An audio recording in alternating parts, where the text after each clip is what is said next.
with me.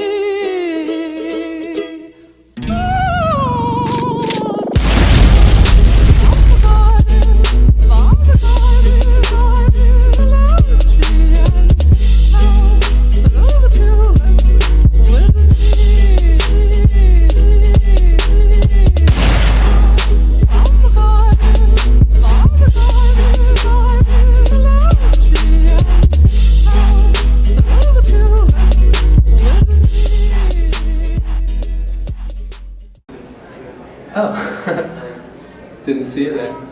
Alright, so we did our group 4 project on plastics. Alright, so what we did is that we took glycerin and vinegars and altered their levels in a cornstarch-based polymer to see if that affected the elasticity and how much force it was able to withstand when you press it. Factors we were considering in the process of this is how plastic is actually formed. So with plastic, we did a cornstarch base, which means it had long molecules. And then when you add vinegar, it's an acid and it breaks that down. And when it's broken down, the cornstarch is now a linear structure. And the glycerin comes and it essentially connects all those molecules together, which is cross-linkage. And through that, the plastic can potentially be more elastic. And plastic, this is something worth investigating because plastic is used in everyday things from spoons, water bottles, plastic bags, medical machines, and even airplanes.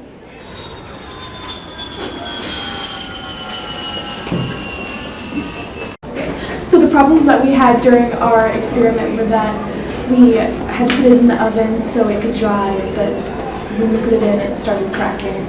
And so because of that, we couldn't stick to our initial plan.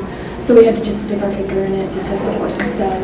And then to continue this, we need more time, like 12 more hours to be precise,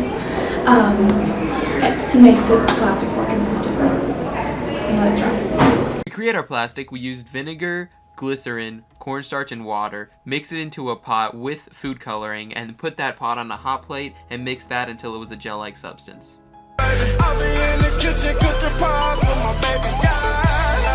We then did 4 other trials.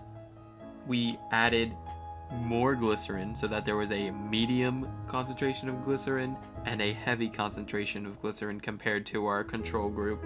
And then we did 2 others that were a medium amount of vinegar and a heavy amount of vinegar compared to our control group. After we made all 5 trials, we then put each of them into an oven to bake, and after 20 minutes we realized that they had started to crack, so we could no longer do our experiment to how we had originally planned to, so we had to improvise. We took them out of the tin foil and we decided to use the force probe and push our finger through the plastic to see if we could push through it easier or harder, depending on what kind of trial it was.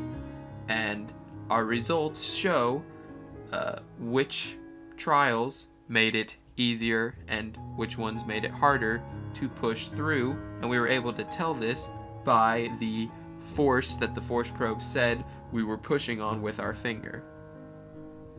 As you can see from our data table, the glycerin heavy was the best way to make the strongest plastic. It had 3.13 average, whereas the next best was vinegar medium with 2.57, then glycerin medium, which was 2.1225, and then vinegar heavy, which was the worst at 1.8575.